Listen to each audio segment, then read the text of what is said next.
পাঁচটা গুণ যার মধ্যে থাকবে সে হইল দিনদার। আমার শেখ খতিবুল ইসলাম আরিফ বিল্লাহ হযরত মাওলানা শাহ মুফতি জাফর আহমদ সাহেব পীর সাহেব গালকানগর হযরতওয়ালা বলেন যে দিনদার হওয়ার জন্য পাঁচটা গুণ তার মধ্যে থাকা লাগবে। কয়টা গুণ? পাঁচটা। আপনারা একটু দেখেন, একটু মিলান যে এই পাঁচটা গুণ আমার মধ্যে আছে কিনা। যদি দেখেন আছে তাহলে আপনি দিনদার, আর যদি দেখেন এর মধ্যে কোনোটা আছে কোনোটা নাই তাইলে বুঝতে হবে আমরা আংশিক দিনদার। এখন ধরা পড়বে, হিসাব মিলান। এমনি তো মনে করতেছি যে আমি দিনদার, নিজেকে অনেক কিছু মনে করতেছি, আর যদি কেউ মাশাআল্লাহ কিছু নফল পড়ার তৌফিক হয় মনে মনে সে নিজের বাইজিদ বুস্তামি মনে করে ফেলে। আসসালামু আলাইকুম ওয়া রাহমাতুল্লাহি ওয়া বারাকাতুহু। ওয়া আলাইকুম আসসালাম ওয়া রাহমাতুল্লাহি। আলহামদুলিল্লাহ আলহামদুলিল্লাহি ওয়া কাফা ওয়া সালামুন আলা ইবাদিহিল্লাযীনা ইসতাফা। أما بعد فأعوذ بالله من الشيطان الرجيم. بسم الله الرحمن الرحيم. إن الدين عند الله الإسلام. صدق الله مولانا العظيم. اللهم صل على محمد وعلى آل محمد كما صليت على إبراهيم وعلى آل إبراهيم إنك حميد مجيد. اللهم بارك على محمد وعلى آل محمد كما باركت على إبراهيم وعلى آل إبراهيم إنك حميد مجيد. الحمد لله। আল্লাহ পাকের দরবারে লাখ লাখ শুকরিয়া। আল্লাহ রব্বুল আলামিন আপনাকে আমাকে মাদ্রাসার মাহফিলের মধ্যে আসার বসার সুযোগ করে দিয়েছেন। এটা আল্লাহ পাকের বহুত বড় ইহসান, দয়া আর মেহেরবানি। আমরা কেউ নিজের গায়ের জোরে বুদ্ধির জোরে এখানে আসতে পারি নাই। আমার আল্লাহ দয়া কইরা আমাকে আইনা এই মজমাতে বসায়া দিছেন। এর মানি হইল আল্লাহ পাক আমাদেরকে আল্লাহর আপন বানাইতে চায়, আল্লাহ পাক আমাদেরকে আল্লাহর ওলি বানাইতে চায়। তাই বিভিন্ন কাজ থেকে ফারেক করে আল্লাহ পাক আমাদেরকে আইনা আল্লাহওয়ালাদের মজলিসে বসায়া দিছেন। এজন্য সকলেই দিল থেকে শুকরিয়া আদায় করি, আলহামদুলিল্লাহ। আলহামদুলিল্লাহ। যারাই এখানে উপস্থিত আছি আমরা সকলেই আমরা নিজেকে দিনদার মনে করি যে আমরা দিনদার। আর একটা মানুষ দিনদার না হইলে সে জান্নাতেও যেতে পারবে না। এজন্য দিনদার হওয়া একটা জরুরি জিনিস। কিন্তু আপনি আমি কতটুকু দিনদার নাকি দুনিয়াদার এটা বোঝা দরকার। মানুষ সাধারণভাবে মনে করে কেউ যদি অনেক ধন সম্পদের মালিক হয়, বাড়ি গাড়ি আছে, টাকা পয়সা আছে, তো মানুষ মনে করে এই লোকটা মনে হয় দুনিয়াদার। এরকম মনে করে না যে এই লোকের অনেক টাকা পয়সা, বাড়ি গাড়ির মালিক, মনে হয় সে দুনিয়াদার। ঠিক না। আরেকটা লোক গরিব মানুষ, সাদাসিধা মানুষ, মনে করে সে দিনদার। তো দিনদার আর দুনিয়াদার হওয়ার সাথে টাকা পয়সার সাথে কোনো সম্পর্ক নেই। যে ব্যক্তি আল্লাহর থেকে যত গাফেল, যত দূরের, সে দুনিয়াদার। আর যে ব্যক্তি আল্লাহ পাকের যত কাছের, সে দিনদার। মনে করেন একটা লোক কোটি কোটি টাকার মালিক, অনেক বাড়ি গাড়ি তার আছে, মিল ফ্যাক্টরি আছে, এত টাকা পয়সা থাকার পরেও সে এক মুহূর্তের জন্য আল্লাহকে ভুলে না, কোনো আমল সে ছাড়ে না, কোনো গুনাহ সে করে না, তাহলে এই লোকটা কি দুনিয়াদার হইল? না। সম্পদ থাকার কারণে কেউ দুনিয়াদার হয় না। আল্লাহর থেকে গাফেল হইলে একেবারে গরিব মানুষ, ভিক্ষা করে মানুষের বাড়িতে, এক ওয়াক্ত নামাজ পড়ে না, আল্লাহর সাথে সম্পর্ক নাই, এরকম মানুষ আছে না? তো এরা কি দিনদার? এক ওয়াক্ত নামাজ তো সে পড়ে না, বিভিন্ন জায়গায় দাঁড়ায় দাঁড়ায় ভিক্ষা করে, গরিব মানুষ। তো গরিব হওয়ার কারণে সে দিনদার হয়ে যাবে? না না, এটা বুঝতে হবে দিনদার কে আর দুনিয়াদার কে। চলে নাকি আসবে? হ্যাঁ,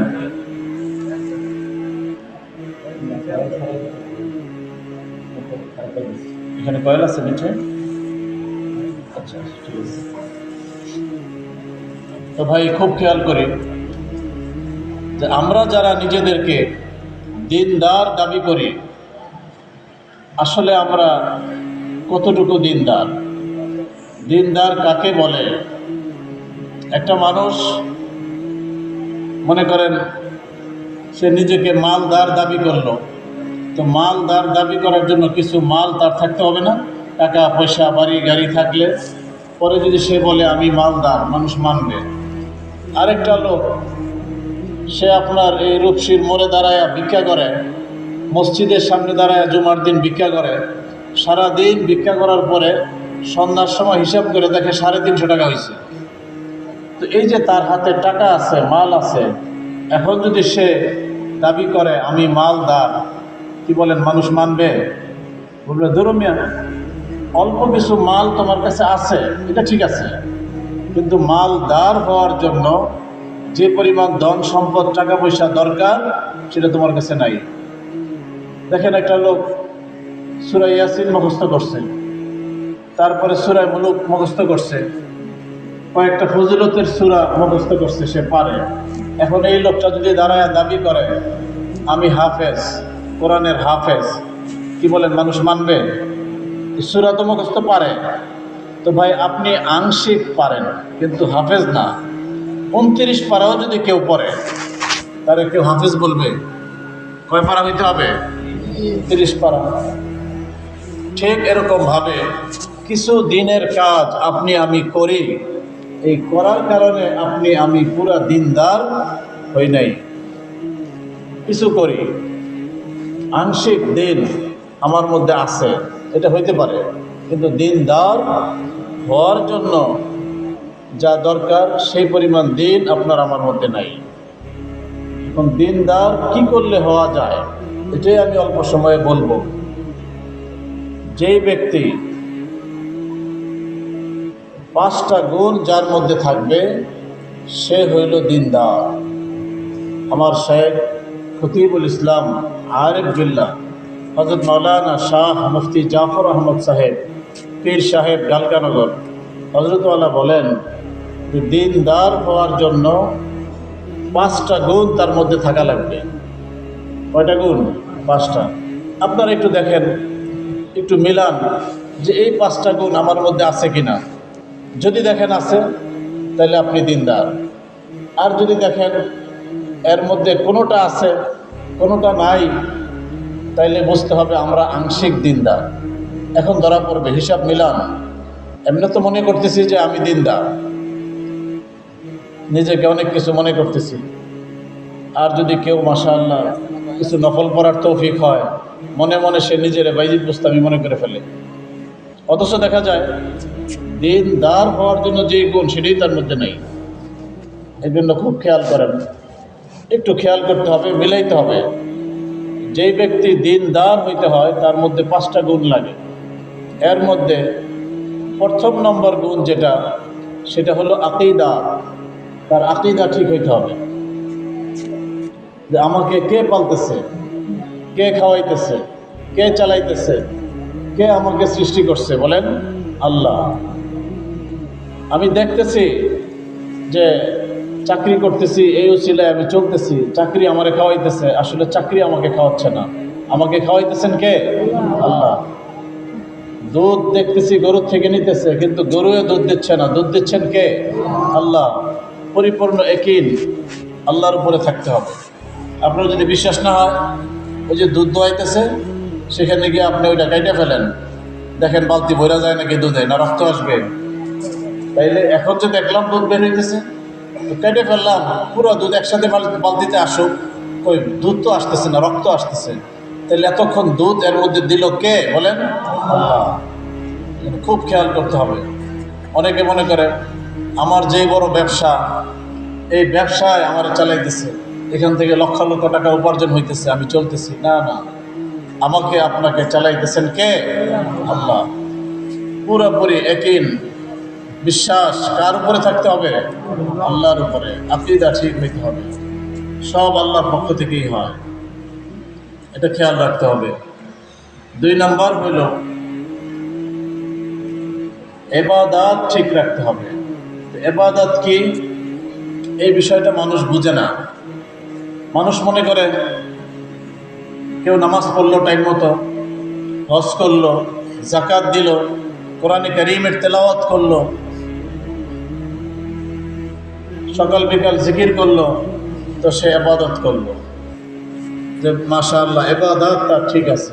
দেখেন, বিষয়টা ভালো করে বুঝতে হবে যে ইবাদত ঠিক করব, যে ইবাদত কি জিনিস, ইবাদত কাকে বলে। ইবাদত হইল 2 জিনিসের নাম, আমরা না বোঝার কারণে একটাকে ইবাদত মনে করে নিছি। ইবাদত হইল 2 জিনিস, একটা হইল করণীয়, আরেকটা হইল বর্জনীয়। আল্লাহ পাক পুরা কোরআনে কারীমের মধ্যে 2 ধরনের হুকুম করছে। কিছু কাজ আল্লাহ পাক করতে বলছেন, আর কিছু কাজ আল্লাহ পাক ছাড়তে বলছেন। করণীয়টা করা, এটা যেমনিভাবে ইবাদত, বর্জনীয়টা বর্জন করা, এটাও কি ইবাদত। এখানে মানুষ বুঝে না, আমরা শুধু মনে করতেছি করণীয়টা করা এটাই ইবাদত। এই জন্য দেখবেন আমল করণীয়গুলো আমরা আলহামদুলিল্লাহ সকলেই কম বেশি করি, নামাজ পড়ি, রোজা রাখি, জিকির করি, কোরআন তেলাওয়াত করি। যেই লোকটা একেবারে নামাজ নাও পড়ে, সেও দেখা যায় জুমার নামাজটা পড়ে না। এর কারণ কি? যে করণীয় কাজ এটা ইবাদত মনে করছে সে, এই জন্য সে করতেছে। কিন্তু দেখেন, শুধুমাত্র করণীয় কাজ করা এটাই ইবাদত না। ইবাদতের আরেকটা অংশ হল বর্জনীয় কাজ বর্জন করা, এটাও ইবাদত। কি বর্জন করবে? আল্লাহ পাক কোরআনে কারীমের মধ্যে বলেন, ওয়াজারু যাহিরাল ইসমি ওয়া বাতিনা, যে বান্দা প্রকাশ্যে হোক গোপনে হোক সব ধরনের গুনাহ ছেড়ে দাও। তাহলে গুনাহ ছেড়ে দেওয়া এটাও কি ইবাদত। কিন্তু আমরা গুনাহ ছেড়ে দেওয়া এটা যে ইবাদত, এটা 100 থেকে 90 জন মানুষ জানে না। যে সমাজে মানুষ বসবাস করে, 100 মানুষ থেকে হিসাব করেন 90 জন মানুষ এই কথা জানেই না যে বর্জনীয় কাজ বর্জন করা এটাও ইবাদত। যার কারণে মানুষ করণীয়টা তো করে আলহামদুলিল্লাহ, নামাজ পড়ে, রোজা রাখে, হজ করে, যাকাত দেয়, তাহাজ্জুদ পড়ে, ইশরাক পড়ে, আওয়াবিন পড়ে, আবার এই লোকটা গুনাহ করে। কেন? গুনাহ ছেড়ে দেওয়া এটা যে একটা ইবাদত, এটা সে জানে না। অথচ দেখেন, এই যে করণীয় এবং বর্জনীয় দুইটাই তো ইবাদত। এই দুইটার মধ্যে আপনার আমার জন্য স্পেশাল ইবাদত হইল যে সব ধরনের গুনাহ বর্জন করা। আমরা অসংখ্যবার শুনছি, অনেক আলেমদের মুখে শুনছি, নিজেরাও জানি, ওমা খালাকতুল জিন্না ওয়াল ইনসা ইল্লা লিয়াবুদুন, যে আল্লাহ পাক আপনাকে আমাকে বানাইছে আল্লাহ পাকের ইবাদত বন্দেগী করার জন্য। এখন এই যে ইবাদতটা কি, এটাই অনেক মানুষ বুঝে না। দেখেন, মানুষকে বানানোর আগে আল্লাহ পাক অসংখ্য ফেরেশতা বানাইছে না? সমস্ত ফেরেশতারা আল্লাহ পাকের ইবাদত বন্দেগী করতেছে। যেই ফেরেশতাকে যে আমলের মধ্যে লাগাইয়া দিছে, সে সেই আমলটা করতেছে, করতে থাকবে কিয়ামত পর্যন্ত। আজ পর্যন্ত কোনো ফেরেশতা কোনো ফাঁকিবাজি করে নাই তার আমলের মধ্যে। তো ফেরেশতারা এত গুরুত্বের সাথে আমল করতেছে, তারপরে আবার মানুষকে কেন বানাইলো?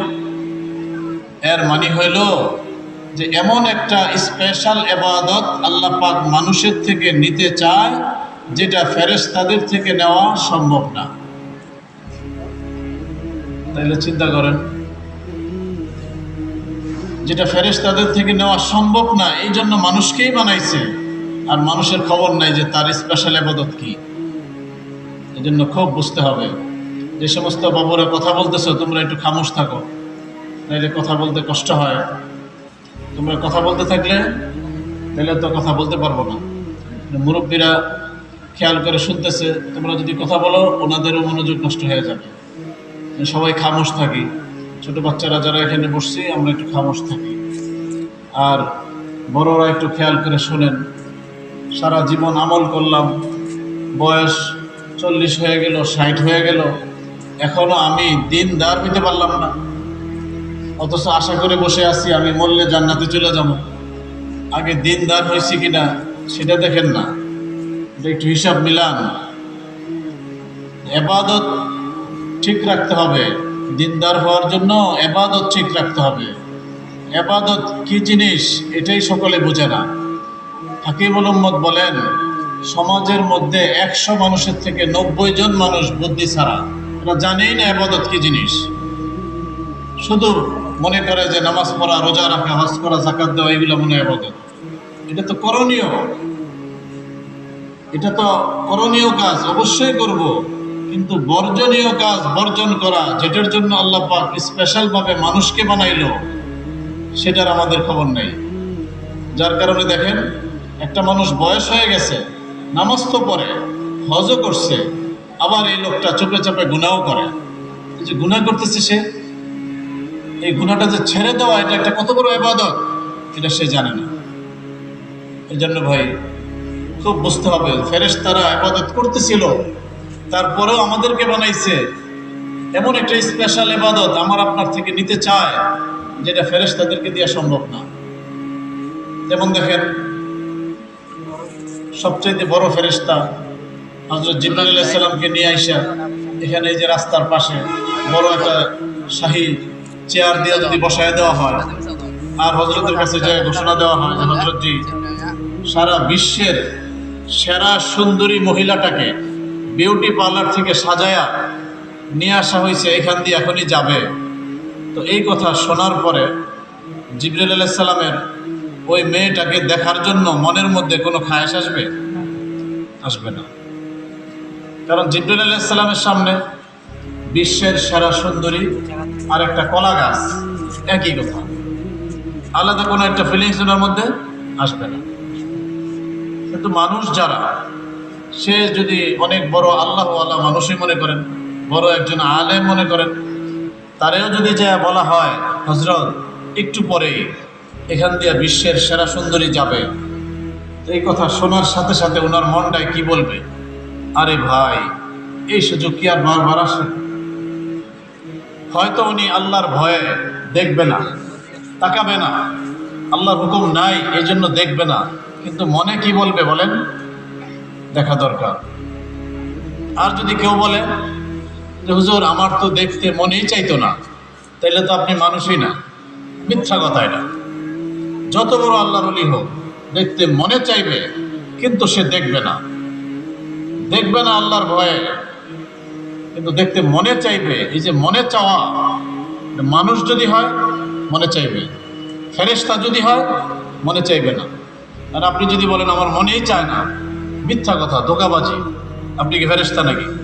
কেন মনে চাইবে না? তাহলে মানুষের যে মনে চায়, এর কারণ হইল প্রত্যেকটা মানুষের সাথে আল্লাহ পাক দুইটা শত্রু দিয়ে দিছে। একটা আমাদের ভিতরে থাকে, একটা বাহিরে থাকে। ভিতরের যে শত্রু সেটার নাম হইল নফস, বাহিরের যে শত্রু সেটার নাম হইল শয়তান। কার কার সাথে আছে বলেন তো? সবার সাথে আছে। আলেমদের সাথে আছে না? পীর সাহেবের সাথে, সবার সাথে আছে। যার যার সাথে আছে তার তার মনে চাইবে গুনাহ করতে। হইতে পারে আল্লাহর ভয়ে সে গুনাহ করবে না, কিন্তু মনে চাইবে। ফেরেশতাদের মনে চাইবে না। যার কারণে এই গুনাহ থেকে বাঁচতে গিয়া যে একটা কষ্ট, এই কষ্ট ফেরেশতাদের নাই। যার কারণে ফেরেশতাদের কোনো প্রমোশন নাই। যেই ফেরেশতা যেই অবস্থায় আছে এই অবস্থায় থাকবে। কিন্তু মানুষ যারা, তাদের তো গুনাহ করতে মনে চায়, সর্বক্ষণ গুনার ডিমান্ড, গুনাহ করতে মনে চায়। আল্লাহর ভয়ে কষ্ট করে সে গুনাহ থেকে বাঁচে, গুনাহ করার মতো শক্তি আছে, পরিবেশ আছে, শুধু আল্লাহর ভয়ে এই লোকটা গুনাহ করে নাই, গুনাহ ছেড়ে দিছে। এই গুনাহ থেকে বাঁচতে গিয়া তার যে কষ্ট হইল, এই কষ্টের কারণে আল্লাহ পাক তাকে প্রমোশন দিয়ে দেয়। এইভাবে বারবার যখন গুনাহ থেকে বাঁচে আর কষ্ট হয়, এই কষ্টের কারণে তার বারবার প্রমোশন হইতে থাকে। এইভাবে প্রমোশন হইতে হইতে একটা মানুষ তার মাকাম ফেরেশতার চেয়ে ঊর্ধ্বের হয়ে যায়। আর যারা ফেরেশতা আছে এদের কোনো প্রমোশন নাই।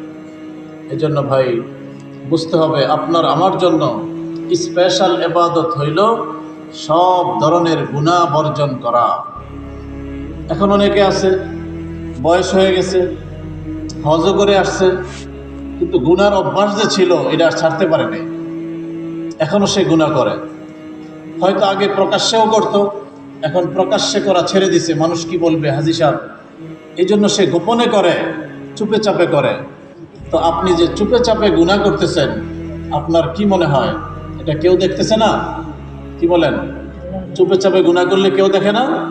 কে দেখে? আল্লাহ দেখে ফেলেন।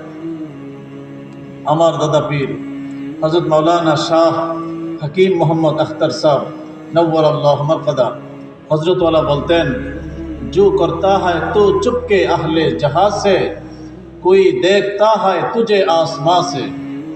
যত নির্জনে যত গোপনে যে কোনো গুনার কাজ তুমি করো না কেন, দুনিয়ার কেউ না দেখলেও একজন দেখতেছে, তিনি কে? আল্লাহ দেখে ফেলছে। কি হিসাবে, কোন ভাবে আমি গুনাহ করতেছি? এই জন্য ভাই আল্লাহর রাস্তে সব ধরনের গুনাহ বর্জন করতে হবে। সবচাইতে বেশি গুনাহ যেটা এখন হয় সেটা হলো কুদৃষ্টির গুনাহ। হাতে হাতে এখন মোবাইল, অ্যান্ড্রয়েড মোবাইল, যে যতক্ষণ পারে বসে বসে মোবাইল চালাইতে থাকে, সময় নষ্ট হইতেছে, ঘুম নষ্ট হইতেছে, প্রয়োজনীয় কাজকাম ফালায় থইয়া খালি মোবাইল চালাইতেছে। বিশেষ করে যাদের একটু বয়স কম, এরা তো সারাক্ষণ মোবাইলের উপরেই থাকে, সারাক্ষণ সে ইন্টারনেট চালাইতে থাকে। তো এই যে আপনি সারাক্ষণ মোবাইল চালাইতেছেন, এটা আপনার কোনো জিন্দেগি হইল? খাইতে বসছে, আল্লাহ পাকের নিয়ামত খাইতেছে, সুন্নত তরিকায় বসে খাবে, সেই খবর নাই, সেখানে বসেও মোবাইল চালাইতেছে। চোখ দিয়েও খাইতেছে, মুখ দিয়েও খাইতেছে। কেমন হইল তাহলে বিষয়টা? এই জন্য ভাই এই যে আল্লাহর নাফরমানি করতেছি, এরপরেও তো ভয় নাই। অনেকে আছে রাতের বেলা কাজকাম শেষ করে এসে শুইছে, তো শুইয়া তার নতুন আমল চালু হয়েছে, মোবাইল চালাইতেছে। 1 ঘন্টা 2 ঘন্টা কতক্ষণ যে সে চালাইতেছে তার খবর নেই। এভাবে চালাইতে চালাইতে হঠাৎ সে ঘুমায় গেছে। এই যে ঘুমায় গেল, এই ঘুমের মধ্যে তার ইন্তেকাল হয়ে গেছে, আর উঠে নাই। এই যে সে মারা গেল, ঘুমানোর সময় সে যা দেখলো, আল্লাহর নাফরমানির জিনিস দেখলো, গুনার জিনিস দেখলো, আর তো সে ঘুম থেকে উঠে নাই। এখন তো মসজিদে এলান হয়ে গেছে একটি শোক সংবাদ, ওনার এখন জানাজা অপেক্ষা করতেছে। এই যে লোকটা মারা গেল, মোবাইল চালাইতে চালাইতে সে মরে গেল, এই লোকটা কি আপনাদের কি মনে হয় ইমানি মৃত্যু হইল তার? কিভাবে সে দুনিয়া থেকে গেল? তা আপনি আমি তো কেউ এখানে থাকবো না, থাকতে পারবো না, থাকার জন্য কেউ তো এখানে আসি নাই, চলে যাব। কে কোন সময় চলে যায়, কখন কার হায়াত শেষ হয়ে যায় কেউ তো বলতে পারে না। তো কোন আশায়, কিসের আশায় আপনি সময় নষ্ট করতেছেন? অধিকাংশ সময় আপনি মোবাইলের পিছনে কাটাইতেছেন, আল্লাহর নাফরমানি করতেছেন। অথচ এই যে চোখ দিয়ে আমি মোবাইল দেখতেছি, আমার এই চক্ষুটা কে বানাইছে বলেন? আল্লাহ পাক বানাইছে। আল্লাহর দেওয়া চক্ষু দিয়া আল্লাহর নাফরমানি করতেছি রাইতে দিনে সারাক্ষণ। একটু ভয় হয় না যে আমার আল্লাহ তো দেখতেছে, আমার আল্লাহ দেখতেছে আমি যে কি দেখতেছি? এমনও তো হইতে পারে যে চক্ষু দিয়ে আমি দেখতেছি, আমার চক্ষু থাকবে, চোখের দৃষ্টি কাইরা নিয়ে যাবে, এই ক্ষমতা আমার আল্লাহর আছে না নাই? তাইলে কত সাহস, সারা রাত ভর মোবাইল চালাইতেছে। কত মানুষ তো এরকম দেখছি, আগে চোখে দেখতো, হঠাৎ করে আর চোখে দেখে না, অন্ধ হয়ে গেছে। চোখ আছে, চোখে আর দেখে না। এরকম অনেক মানুষ আছে। একজন আলেমকেও আমি এরকম দেখছি, হাদিস পড়াইতেন, কি কারণ জানি হঠাৎ হজরত আর চোখে দেখে না। তো আমার সাথে দেখা হয়েছে, আমি জিজ্ঞেস করলাম, হজরত আপনি অনেক বছর বুখারী পড়াইছেন, চোখে দেখেন না, কি বিষয়, কতদিন যাবত দেখেন না? তখন হজরত বলতেছে, আলহামদুলিল্লাহ, আল্লাহ পাক 16 বছর যাবত আমার নজরকে হেফাজত করছে। উনি শুকরিয়া আদায় করতেছে। আমি তো কষ্ট নিয়ে জিজ্ঞেস করছি, হজরতে এতদিন যাবত চোখে দেখতেছে না, দেখেন। এখন আল্লাহ পাক পারে কিনা বলেন? তো আমি কোন সাহসে এইভাবে কুদৃষ্টি করতেছি, চোখের গুনাহ করতেছি, চোখের দ্বারা কুদৃষ্টি করতেছি? ভয় নাই। এই কুদৃষ্টির কারণে কত মানুষ যে বেঈমান হইয়া দুনিয়া থেকে চলে গেছে। ভালো মানুষ, নামাজি মানুষ, আজান দেয়, নামাজ পড়ায়, কুদৃষ্টি করে। যে কুদৃষ্টি করে, এই কুদৃষ্টির কারণে সমস্ত নেকির নূর সব চলে যায় চোখের রাস্তা দিয়া, কিছুই থাকে না। পরে সে আযাবের মধ্যে পড়ে, মরার সময় তার ঈমান নসিব হয় না। এই জন্য কুদৃষ্টি, এটা যাদের অভ্যাস আছে, আপনার খুব খারাপ অভ্যাস, মারাত্মক, এটার থেকে বাঁচতে হবে। যদি বাঁচতে না পারেন, আল্লাহর ওলি হইয়া দুনিয়া থেকে যেতে পারবেন না। আর যদি এই অবস্থায় দুনিয়া থেকে চলে যায়, কি উপায় হবে? নেকি তো করি, নামাজ তো পড়ি, কোরআন তেলাওয়াত করি, কিন্তু কুদৃষ্টি যে আপনি করেন, এই কুদৃষ্টির কারণে সমস্ত নেকির নূর, নামাজের নূর, যত জায়গায় যত নেকি অর্জন করছি, সমস্ত নেকির যে নূর আছে, এই নূর তো চোখের রাস্তা দিয়ে বের হয়ে চলে যায়। এটা এমন গুনাহ যেটা নাকি নেকি নষ্ট হয়ে যায়। গুনাহ তো হয়, আমল নামায় গুনাহ লেখা হইতেছে, নেকিও নষ্ট হয়ে যেতেছে। এই জন্য ভাই, আল্লাহর হস্তে সকলেই একটু চেষ্টা করি যে কুদৃষ্টি আর করবো না। আপনি দেখেন, কয়েকটা দিন একটু প্র্যাকটিস করেন, রাস্তায় বের হইলে কোনো মেয়ে মানুষের দিকে তাকাবো না। যে সমস্ত মা বোনেরা শুনতেছেন, আপনারা কোনো পুরুষ মানুষের দিকে তাকাইবেন না। এরকম কয়েকটা দিন আপনি একটা সপ্তাহে প্র্যাকটিস করেন, পরে আমারে ফোন দিয়েন। আপনার দিলের মধ্যে আপনি অন্যরকম একটা শান্তি, মজা, স্বাদ অনুভব করবেন। এখন তো অশান্তি, পেরেশানি, বুঝতেছেন না কেন যে কি হইতেছে। নামাজ পড়েন 5 ওয়াক্ত, হজ করে আসছেন, ঘরে শান্তি নাই, কিন্তু কেন? আপনি তো খবর নাই, বুঝতেছেন না। কুদৃষ্টি ছেড়ে দেন। নামাজ পড়তে মসজিদে গেছেন, পেরেশানি লাগে, তাড়াতাড়ি নামাজ শেষ হয় না কেন? ইমাম সাহেব হুজুর যদি একটু লম্বা কেরাত নেয়, অস্থির লাগে, কি ব্যাপার, এত দেরি কেন আজকে? এই যে আপনার এরকম লাগে, বেচৈনি লাগে, কোন সময় তাড়াতাড়ি মসজিদ থেকে বের হবেন, বাহিরে যাবেন। তো বাহিরে গিয়ে কি করবেন? দোকানে বসে তো চাই খাইবেন, গল্প করবেন। মসজিদে ভালো লাগে না কেন? মসজিদ তো আল্লাহর ঘর, এখানে আসলে তো দিলের মধ্যে শান্তি লাগার কথা, ভালো লাগার কথা, যাইতে মনে চাইবে না এখানে আসলে, কিন্তু আপনার এমন লাগে কেন? এটার কারণ হইল দিলের ভিতরে আল্লাহর মহাব্বতের নূর নাই। সব নূর নষ্ট হয়ে গেছে, চোখের রাস্তা দিয়ে চলে গেছে। আপনি আজকে থেকে পাক্কা হিম্মত করেন যে আমি দেখার জন্য একটা সপ্তাহ একবারও কুদৃষ্টি করব না। 1 সপ্তাহ পরে আপনি দেখেন নামাজের মধ্যে কি স্বাদ, কোরআন তেলাওয়াতের মধ্যে কি মজা। যে কোনো আমল করবেন, করতেই মনে চাইবে, এত স্বাদ লাগবে, মজা লাগবে। মানুষ যে মোবাইল চালায়, মোবাইলের মধ্যে মজা লাগে না, এই জন্যই তো সারাক্ষণ চায়া থাকে। চোখের ক্ষতি, ব্রেনের ক্ষতি, তারপরে যারা যুবক আছে তাদের যৌন শক্তির ক্ষতি। এরপরেও জানা সত্ত্বেও সারাদিন চালায়, ওই যে সাময়িক একটু মজা লাগে, ভাল লাগে, কিন্তু এটার দ্বারা কি পেরেশানি যে তার হইতেছে, তার সমস্ত আমল নেকি নষ্ট হয়ে যাইতেছে, এই খবর তার নাই। প্রত্যেকটা বাবা তার সন্তানকে মোবাইল কিনে দিচ্ছে। আপনি আপনার সন্তানকে অ্যান্ড্রয়েড মোবাইল যে কিনে দিচ্ছেন, এই ছেলে এই মোবাইল দিয়ে কি করবে বলেন? গুনাহ করবে, অন্যায় করবে, আল্লাহর নাফরমানি করবে, এই সব পাপ আপনার আমলনামায় আসবে। এখন বলে হুজুর মোবাইল কিনা না দিলে তো ছেলে যে রাগ হয়, মনে হয় যে আমার পিঠায় মারিয়ে লেগে। এই পরিস্থিতি, এই অবস্থা পর্যন্ত আপনার ছেলে আসলো কেমন? শুরু থেকে কেন তাকে কন্ট্রোল করেন নাই? কেন দিন শিক্ষা দেন নাই? কেন তাকে তার মন খুশি মতো চলতে দিলেন? এখন আফসোস করতেছেন। এই জন্য ভাই, আল্লাহর রাস্তে সকলেই চেষ্টা করি, কুদৃষ্টি করব না। আরও যত প্রকারের গুনার কাজ আছে, সব ধরনের গুনার কাজ ছেড়ে দিব। কেউ না দেখো, আমার আল্লাহ দেখতেছে, আমার মুখে দাড়ি আছে। অনেকের দাড়ি সাদা হয়ে যাচ্ছে, অনেকের দেখা যায় তার সন্তান হাফেজ হয়ে গেছে, অনেকের তার বাচ্চা সে মাদ্রাসায় পড়তেছে, অথচ বাবা মা এখনো গুনাহ করতেছে। কত বড় লজ্জার কথা ভাই! আপনি তো চিন্তাও করতেছেন না, আপনার ছেলেটা যে হাফেজ হইল, এই হাফেজের মাথায় যে পাগড়ি দিয়ে দিচ্ছে মাদ্রাসা থেকে, আপনার সন্তান কোরআনে হাফেজ হয়ে গেছে। এর কারণে আপনি কতটা মর্যাদাশীল হয়েছেন আপনি জানেন? একজন হাফেজের বাবা মাকে এত সম্মান, এত ইজ্জত আল্লাহ পাক দিবে।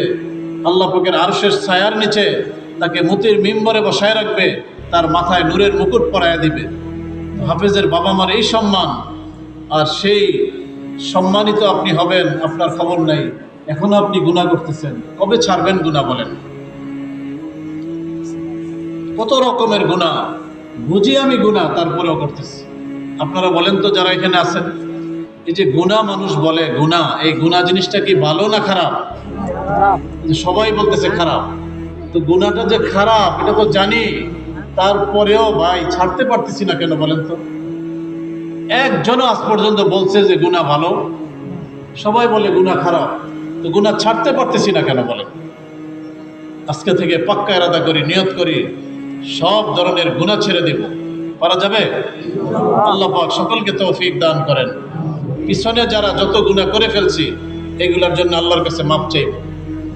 আল্লাহর কাছে মাপ চাইলে আল্লাহ পাক মাফ করে দিবে। আল্লাহ পাক কোনো বান্দায় যদি তার কাছে মাপ চায়, মাপ চাইতে গিয়া তার চোখে পানি এসে যায়, ছোট একটা মাছের মাথা পরিমাণ ছোট এক ফোঁটা পানি চোখ থেকে বের হয়ে গেছে, মাপ চাইতেছে, আল্লাহ আমারে মাফ করে দেন, আল্লাহ আমারে মাফ করে দেন। আল্লাহর বান্দা আল্লাহর কাছে মাপ চাইতে গিয়া তার চোখে এক ফোঁটা পানি এসে গেছে, এটা দেখলে আল্লাহ পাক সহ্য করতে পারে না। আল্লাহ পাকের এত দয়া, এত মায়া, আল্লাহ পাক মায়ার চোটে তারে মাফ করে দেন। আমরা তো অনেকে আছি গুনাহ করার পরে মাপ চাইতে পারে না, তওবাও করে না। ইচ্ছাকৃত তো গুনার কাজ করব না, অনিচ্ছায় যদি গুনাহ হয়ে যায়, সাথে সাথে তওবা করে ইস্তিগফার করে আল্লাহকে রাজি খুশি করে নিব। পারা যাবেন ইনশাআল্লাহ? আল্লাহ পাক সকলকে তৌফিক দান করেন। সব ধরনের গুনাহ বর্জন করব। তো গুনাহ বর্জন করা, এটাই হলো আপনার আমার জন্য স্পেশাল ইবাদত। একটা হইল করণীয়, নামাজ পড়া, রোজা রাখা, হজ করা, যাকাত দেওয়া, কোরআন তেলাওয়াত করা। আরেকটা হইল সব ধরনের গুনাহ বর্জন করা। এই করণীয় এবং বর্জনীয় দুটোটাই হইল ইবাদত। এই জন্য নিয়ত করেন, একটা ছোট নেকিও আজকে থেকে ছাড়ব না, আর একটা ছোট গুনাহও আজকে থেকে করব না। পারবো ইনশাআল্লাহ?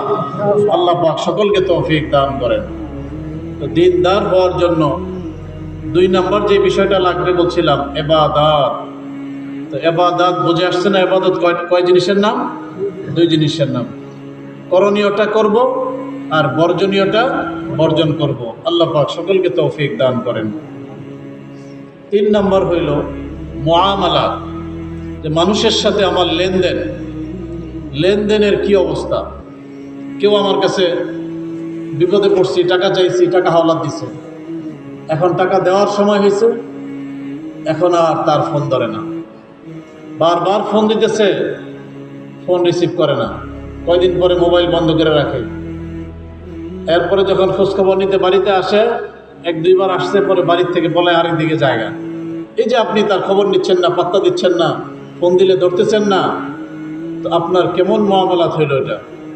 নিজেকে তো আপনি অনেক বড় হাজী সাহেব দাবি করেন, অনেক বড় পাক্কা মুমিন, আপনি মুসলমান, কিন্তু মানুষের সাথে লেনদেন এরকম কেন আপনার? অনেক মানুষ আছে বড় ফ্যাক্টরির মালিক, বড় ইন্ডাস্ট্রির মালিক, ঈদের সময় উমরা করতে চলে গেছে আল্লাহর ঘরে, এখানে শত শত কর্মচারীদের বেতন বাকি, তারা ঈদ করবে, গরিব মানুষ বাসায় যাবে, টাকা নাই। বেতন চাইলে বলে মালিক আসলে দিব। তো মালিক কোথায়? মালিক চলে গেছে আল্লাহর ঘরে উমরা করতে। কি বলেন, উমরা হইব? এতগুলা মানুষকে কষ্ট দিয়ে আপনার মুআমালা ঠিক নাই, আপনি উমরা করতে চলে গেছেন, এটা কেমন উমরা হইল বলেন? মানুষের সাথে মুআমালা ঠিক করতে হবে আগে। বান্দার হক নষ্ট করলে যত আমল আপনি করেন, কিন্তু বান্দার হক নষ্ট করছেন, এটার জন্য ধরা খেয়ে যাব। এই জন্য খুব খেয়াল রাখবো, সামান্য জিনিসও খুব সাবধান। অনেক মানুষ দেখা যায় বান্দার হক বুঝেই না। সেদিন দেখলাম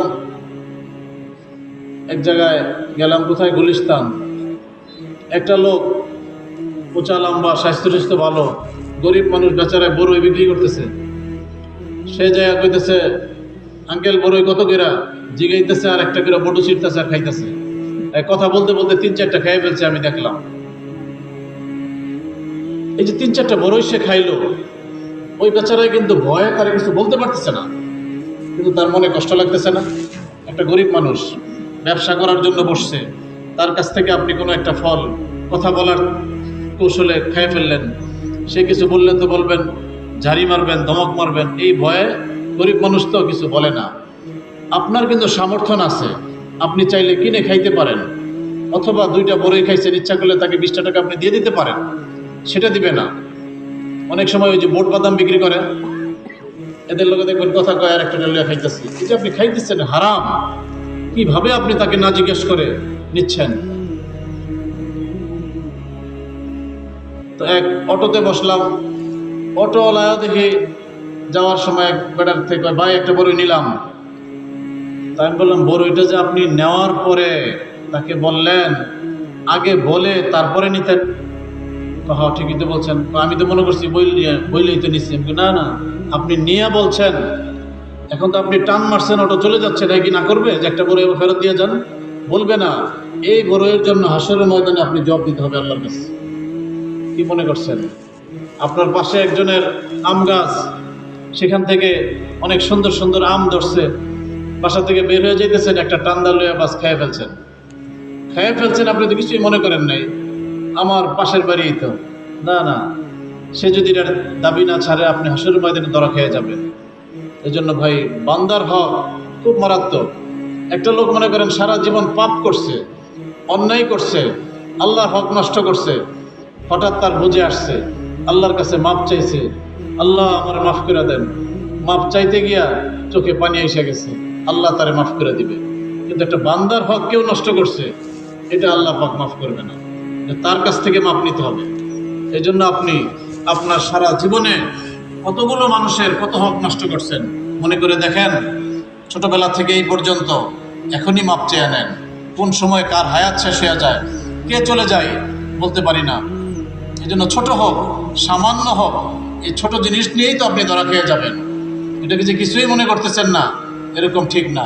এই জন্য ভাই, আল্লাহর হস্তে যাদের এই অভ্যাস আছে, ঠিক করি, নিজের মুআমালা ঠিক করি, মানুষের থেকে কর্জ নিলে, হাওলাত নিলে সময় মতো দিয়ে দিই, না পারলে আলোচনা করি, বারবার দেখা সাক্ষাৎ করি, নিজের থেকে ফোন দেই, ভাই পারতেছি না, দিব, আপনি ঘাবড়ায়েন না, তাইলে তো তার মনে আর কষ্ট থাকে না।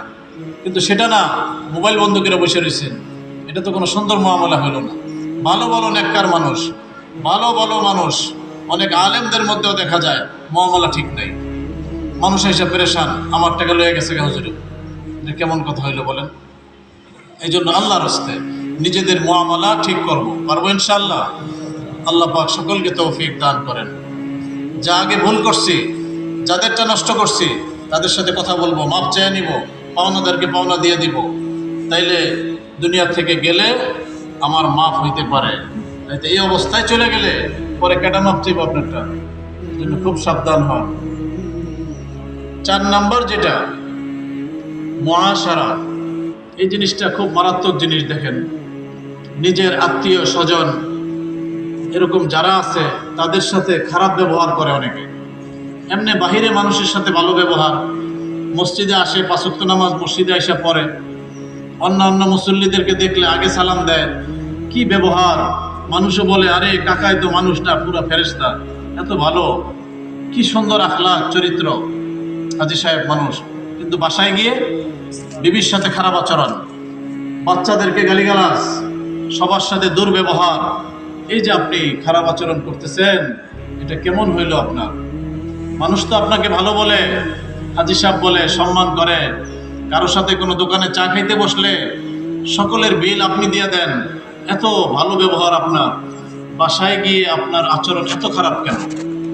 দেখেন আপনারা, এখানে আমরা যারা আছি, যদি বিবিদেরকে জিজ্ঞেস করা হয়, সবাই বলবে দূর, কি বলেন উনি হাজী সাহেব একটা পাজি, ওনার ব্যবহার যেই খারাপ।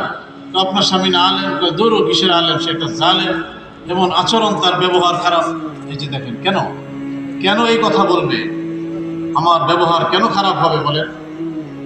এই জন্য ভাই, নিজের রাগকে কন্ট্রোল করি, নিজের রাগ কন্ট্রোল করি, নিজের ফ্যামিলির লোকদের সাথে ভালো আচরণ করি, আত্মীয় স্বজন যারা আছে তাদের সাথে সুন্দর আচরণ করি। অনেকে আছে রাগ দেখায়া, রাগ কইরা কয়েকদিন অমুক আত্মীয়ের বাড়িতে যায় না। অনেক ছেলেরা আছে বাবার সাথে কথা বলে না। সেদিন একজন এসে আমার কাছে কাঁদতেছে, আমার পায়ে পড়ে কাঁদতেছে। আমি বলছি, আরে আপনি উঠেন, কি ব্যাপার? বলে, হজরত, আজকে 6 বছর ধরে আমার ছেলেটা আমার সাথে কথা বলে না, ইটালি থাকে, একটা ফোনও আমাকে দেয় না। বলে, আলহামদুলিল্লাহ, আল্লাহ আমার যা দিছে, আমার কোনো টাকা পয়সা দরকার নেই, আমার ছেলেটা যদি একটু আমার লোকে ফোনে কথা কইতো, তাইলেও আমার মনটা ভালো লাগতো। এখন দেখেন, বাবা মা যারা, আপনারা বাবা আছেন, সন্তান আছে, যেই সন্তান আপনার সাথে কথা বলে না, আপনি দেখেন আপনার কেমন লাগে। সেই লোকটা বারবার দেখা হইলে কান্না করে, দোয়া চায়। ছেলে কথা বলে না বাবার সাথে, তাহলে চিন্তা করেন কেমন হইল এটা। অনেকে আছে মার সাথে কথা বলে না, তো তারা তো কষ্ট পায়, এটাও সে বোঝে না। এই জন্য নিজের মুআশারা ঠিক করা দরকার। এত সহজ দিনদার হওয়া। 5 ওয়াক্ত নামাজ তো পড়লেন, তাবলীগ তো করেন, সারা দুনিয়াতে দিনের দাওয়াত দিতেছেন, আল্লাহ ওয়ালাদের কাছে যাইতেছেন, সন্তান মাদ্রাসায় পড়াইতেছেন, আপনিও হজ করে আসছেন, কিন্তু আপনার মুআশারা ঠিক নাই, আত্মীয় স্বজনের সাথে ব্যবহার ঠিক নাই, আত্মীয় স্বজনের সাথে খারাপ আচরণ করতেছেন, তারা আপনার আচরণে কষ্ট পাইতেছে। কেমন হইল আপনার মুআশারা? নিজের তো দিনদার দাবি করতেছেন, কেমনে আপনি দিনদার? কিভাবে আপনি দিনদার হইতে পারেন? আপনার আত্মীয় স্বজন তো আপনার দ্বারা কষ্ট পায়। বাহিরে যত ভালো ব্যবহার দেখান, কিন্তু ঘরের ভিতরে। এই জন্য ভাই, আল্লাহর হস্তে, অনেকে আছে বিবিদের সাথে কথা বলেন না। সেদিন এক বয়স্ক মানুষ আসছে, বলে, হুজুর, আমি এক রুমে ঘুমাই, আমার বিবি আরেক রুমে ঘুমায়, দুজন একসাথে ঘুমায় না। আজকে 6 বছর একজনের সাথে একজন ঘুমায় না, কথাও ঠিক মতো বলে না। একজন একটা কিছু বললে আরেকজন রাগ হয়ে যায়। এই যে আচরণ, এটা কেমন হইল বলেন? এই জন্য খুব সাবধান হই। যারা আমরা এরকম করতেছি, আমার মুআশারা ঠিক করি, নিজের বিবির সাথে ব্যবহার ভালো করি। রাগারাগি করছি, খারাপ ব্যবহার করছি, যখনই পারি দুর্ব্যবহার করতে থাকি। আজকে আল্লাহর হস্তে বাসায় গিয়ে আপনি একটু তার হাতটা ধরে বলেন, তোমারে অনেক কষ্ট দিছি, অনেক বছর যাবৎ তোমার সাথে সংসার করতেছি, এই পর্যন্ত তোমাকে অনেক কষ্টই দিছি, শুধু সারাটা জীবন অনেক খারাপ আচরণ করছি, আল্লাহর হস্তে তুমি আমার একটু মাফ করে দাও। এই কথাটা আপনি বলে দেখেন, অটোমেটিক তার চোখে পানি এসে যাবে। সে আপনাকে আগের চেয়ে অনেক বেশি মহব্বত করবে, অনেক খেদমত করবে। শুধু খালি খারাপ ব্যবহারই করে যাইতেছি, এটা সুন্দর কথা হইল না। অনেক বয়স্ক মানুষ, তারাও বিবির সাথে খারাপ আচরণ করে, দুর্ব্যবহার করে, কেউ তো দেখে না, কিন্তু আল্লাহ পাক দেখতেছে আপনি যে কি করতেছেন। মানুষের কাছে ভালো সাইজা কি হবে? নিজের ফ্যামিলির যদি মিল মহব্বত না থাকে। এই জন্য সকলেই আমরা চেষ্টা করবো তো ইনশাআল্লাহ খারাপ আচরণ করব না। এক ব্যক্তি আপনার রাজমিস্ত্রির কাজ করত। এই যে রাজমিস্ত্রির কাজ করে, গরিব মানুষ, অল্প টাকা কামায়। একদিন কয়েক জায়গায় কাজ পাইছে, তো সবগুলা কাজ করাতে একটু টাকা বেশি পাইছে। পরে চিন্তা করছে, আজকে যেহেতু কিছু টাকা বেশি পাইছি, তো এই টাকা দিয়ে একটা বড় মাছ কিনে নিয়ে যাই। অনেক দিন হয়ে গেছে মাছ খাই না, বাচ্চাদেরকে নিয়ে মাছ দিয়ে মজা করে খাবো। বড় মাছ বাজার থেকে কিনে আনছে। বিবি সামনে যায় বলতেছে, এই নাও মাছটাকে ভালো করে ভুনা করো, আমি গোসল করে নামাজ পড়ে আসতেছি, একসাথে খাবো। তো ওনার বাড়ির পাশেই মসজিদ, যে পুকুরে গোসল করে মসজিদ থেকে নামাজ পড়ে বাসায় আসছে, খানা দিতে বলছে। এখন খানা তো ওনার সামনে দিল, ওনার বিবি সাহেব খানা এনে দিচ্ছে, পাকঘর থেকে খানা আনতেছে, মাছের তরকারি এনে দিচ্ছে, উনি অনেক কষ্ট করে পাকাইছে। এই যে অনেক দিন পরে মাছ খাবে আশা করে বসছে, তরকারি নিয়ে যখন ভাত মাখাইছে, প্রথম লোকমাটা যখন মুখে দিছে দেখে লবণে কাটা হয়ে গেছে, এত বেশি লবণ দিছে, লবণে কাটা হয়ে গেছে, খাওয়া যাচ্ছে না। তো বিবি সাহেব তো ডাইলের বাটি আনতে গেছে পাকঘরে, এখানে সে সিদ্ধান্ত নিয়ে ফেলছে আজকে তারে পিটায় মাইরেই ফেলবো। পাইছে ডাকি, এতদিন পরে একটা মাছ আনলাম ভালো করে পাকাবে, এত লবণ দেয় মানুষ তরকারিতে। দেখেন খুব রাগ উঠছে তার। আগে পরেও অনেক বউকে মারধর করে, পাশে যে মসজিদে মানুষ নামাজ পড়তে কষ্ট হয়, ওদের চিল্লা এত মারধর করে বউকে। বদমেজাজি এরকম অনেক মানুষ আছে না, অনেক রাগ, অনেক মেজাজ, এই ধরনের। হঠাৎ কেন যেন ওই তার বিবি সাহেব পাকঘর থেকে আসতে আসতে এর ভিতরে তার দিলের মধ্যে একটা দয়া আসছে, রহম, মায়া আসছে যে না রে, আমি যেরকম অনেক আশা করছি মাছটা নিয়ে খাবো, সেও তো মনে অনেক আশা করে পাকাইছে মজা করার জন্য, হয়তো বা ভুলে একটু লবণ বেশি করে গেছে, না তাকে আমি আর কিছু বলবো না, মনে মনে তারে মাফ করে দিছি। দেখেন কিচ্ছু বলে নাই তারে। এই লোকটা এমনি একটু অসুস্থ ছিল, সপ্তাহখানিক পরে কোনো কারণে হঠাৎ সে মারা গেছে। এই লোকটা মরে গেছে। মারা যাওয়ার কিছুদিন পরে তার বাড়ির পাশে যে মসজিদ, এই মসজিদের ইমাম সাহেব হুজুর স্বপ্নে দেখে ওই রাজমিস্ত্রি সে জান্নাতের ভিতরে দৌড়াইতেছে। তাকে জান্নাতে দৌড়াইতে দেখা হুজুরে ডাক দিছে, এই মিয়া এদিকে আসো, তুমি তো অনেক বদমেজাজি লোক, সারাদিন রাত খেলে বউরে পিটাইতা, তোমার এই পিটনির চিল্লাচিল্লির আওয়াজে আমরা মসজিদে নামাজ পড়তে পারতাম না, আমরা তো সকলে ধরেই নিছি তুমি জাহান্নামে যাইবা, তোমার তো জান্নাতে আসার কথা না, তুমি এনে কেমনে আইলা? তখন সে বলতেছে, হযরত আপনি ঠিকই বলছেন, আমার ব্যাপারেও জাহান্নামে যাওয়ার ফয়সালা হয়েছিল। পরে আল্লাহ পাক বলতেছে, দেখো তুমি একদিন তোমার বিবিকে মনের থেকে মাফ করে দিছিলা, লবণ বেশি হয়েছিল তরকারিতে, তুমি তারে মারতে চাইছিলা কিন্তু মাফ করে দিছ। তুমি যে তারে মাফ করে দিছ, সেদিন আমি সিদ্ধান্ত নিছি যে আমি আল্লাহ, আমার যে কত দয়া, আমি তোমাকে দেখাবো, আমিও তোমারে মাফ করে দেব। সেদিনই সিদ্ধান্ত নিয়ে ফেলছি, এই জন্য আল্লাহ পাক আমাকে জান্নাতে দিয়েছে। এটা চিন্তা করেন, আল্লাহ খুশি হয়ে যায়, নিজের রাগটাকে কন্ট্রোল করি, রাগ তো উঠবেই। অনেকে বলে হুজুর রাগ তো কন্ট্রোল করতে পারি না। দেখেন আল্লাহ পাক যাকে রাগ দিছে তারে রাগ কন্ট্রোল করার ক্ষমতাও আল্লাহ পাক দিয়ে দিছে। অনেকে বলে যে আমি তো কন্ট্রোল করতে পারি না, পারবেন, আপনি চেষ্টা করেন। দেখেন না, এক ভদ্রলোক মসজিদ থেকে বের হয়েছে, মার দেওয়া জামা গায়ে বের হয়েছে, পরে একজন ফকির পিছন দিক থেকে এসে জামা ধরে টান দিছে, বলে স্যার আল্লাহর রাস্তায় কিছু দেন। জামায় হাত দিছে, যে পরিষ্কার জামা, গরিব মানুষ ভিক্ষুক, হাতে ময়লা থাকে, জামাতে একটু ময়লা পড়ছে, এই জন্য রাগ হয়ে আসে, চোখ গরম করে তার দিকে তাকাইছে, তাকে হাত উঠাইছে, বলে এক চটকনা দি মুনিয়া, বুড়া হয়েছেন বাতাসে, আপনি আমার জামায় হাত দিলেন কেন, জামাটা ময়লা হয়ে গেছে। দেখেন তার রাগ কত। বাবার বয়সী একজন বৃদ্ধ মানুষ ওনাকে মারার জন্য হাত উঠাইছে, মারে নাই, কিন্তু হাত যে উঠাইছে উনি দেখছে, ওনার মনে কষ্ট লাগে নাই? আমার ছেলের বয়সী এই লোকটাই রাস্তায় বের হয়ে যান, আরেকটু সামনে গেছে, ওদিক থেকে র্যাবের গাড়ি আসছে, র্যাব অফিসার নামছে, নাইমা তারে কলারে ধরছে, এই বেটা উঠ, গাড়িতে উঠ। এখন যে কলারে ধরলো, সে কিন্তু রাগ হচ্ছে না, নরম হয়ে বলতেছে, স্যার স্যার কি হয়েছে বলেন, কি অপরাধ আমার? একটু আগে লোকটা হাতে ধরে টান দিল, সে রাগে হাত উঠাইছে চটকনা মারতে, আর এখন তো লোকটা কলারেই ধরলো, তাকে তো ঘুষি মারা দরকার ছিল না, কিন্তু মারে না। দেখেন সার সার করতেছে, এখন তোমার রাগ গেল কোথায়? দেখেন রাগ, সে অনেক চালাক, সে কিন্তু সবলের উপরে চড়াও হয় না, চড়াও হয় কার উপরে? দুর্বলের উপরে। দেখছেন, তার চেয়ে ক্ষমতাশীল কেউ ধরছে, ছোট হয়ে গেছে, নরম হয়ে গেছে। তার মানে কেউ চাইলে রাগ কন্ট্রোল করতে পারে। আপনি চেষ্টা করেন। কারো অনেক বেশি রাগ উঠছে, তো রাগের কারণে এদিকে এদিক ছুটাছুটি করতেছে, দৌড়াইতে থাকে, বসা থাকলে দাঁড়ায়া যায়, এরকম করে না? এর কারণ হইল এই যে আল্লাহ পাক মানুষকে বানাইতে গিয়া 4টা মেটেরিয়াল ব্যবহার করছে, পানি, মাটি, আগুন, বাতাস, যেটাকে বলে আনাসের আরবা।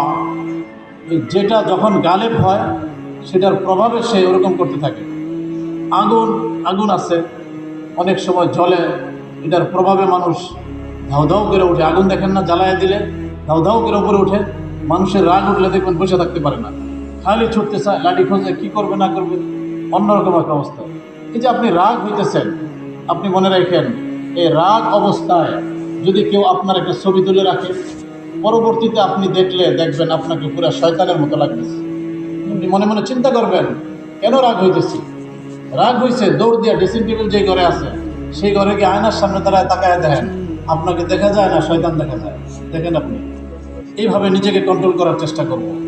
এরপরেও দাঁড়ানো আছি, রাগ উঠছে, বসে যাব, বসে গেছি, রাগ কন্ট্রোল হইতেছে না, শুয়ে পড়বেন, তারপরেও কন্ট্রোল হইতেছে না, তো আল্লাহ রসুল সাল্লাল্লাহু আলাইহি সাল্লাম বলে তাইলে গিয়ে 1 গ্লাস পানি নিয়ে খেয়ে ফেলো, আগুন নিভে যাবে। পারবেন ইনশাআল্লাহ? আল্লাহ পাক সকলকে তৌফিক দান করেন। চেষ্টা করব ইনশাআল্লাহ নিজেদের মুআশারাত ঠিক করব, রাগ কন্ট্রোল করব, সকলের সাথে ভালো ব্যবহার করব, সুন্দর আচরণ করব। পারবো ইনশাআল্লাহ? 5 নম্বর হল আখলাক। নিজের আখলাককে ঠিক করব, চরিত্রকে ঠিক করব। আমার কথা, আমার আচরণ, আমার ব্যবহারের দ্বারা একজন সাধারণ মানুষের যেন কষ্ট না পায়, এইভাবে চলব। আপনি নামাজ পড়তেছেন, হজ করছেন, সব ঠিক আছে, আপনার আচরণে, আপনার ব্যবহারে মানুষ কষ্ট পায়, তাহলে আপনি দিনদার হইলেন? এই জন্য মানুষকে কষ্ট দেওয়া যাবে না। পারবো ইনশাআল্লাহ? একটা রিক্সাওয়ালাকেও কষ্ট দিব না, একটা মাখলুককেও কষ্ট দিব না। অনেকে দেখেন না, সাধারণ কুকুর বা একটা কিছু বিড়াল এমনি ডিল মারে, চার দোকানে বসে আছে, চার কাপটা খোলায় গরম পানিটা কুকুরের উপরে মারে, এটা কেমন আচরণ হইল? এই জন্য সকলের সাথে সুন্দর আচরণ করব, আমার ব্যবহার, আমার চরিত্র সুন্দর রাখবো, সবসময় খেয়াল করব যেন আমার কোনো কথায়, আমার কোনো আচরণে কোনো মানুষ কষ্ট না পায়, এইটুকু শুধু খেয়াল রাখবো। এই 5টা গুণ যদি আমার মধ্যে আনতে পারি তাহলে আমি দিনদার। আর যেই ব্যক্তি দিনদার হবে আল্লাহ পাক তাকে আল্লাহর জান্নাত দিয়ে দিবেন। এই জন্য সকলেই দিনদার হওয়ার চেষ্টা করি। আল্লাহ পাক সকলকে তৌফিক দান করেন। সুবহানাকাল্লাহুম্মা ওয়া বিহামদিকা আশহাদু আল্লা ইলাহা ইল্লা আনতা আস্তাগফিরুকা ওয়া আতুবু ইলাইক।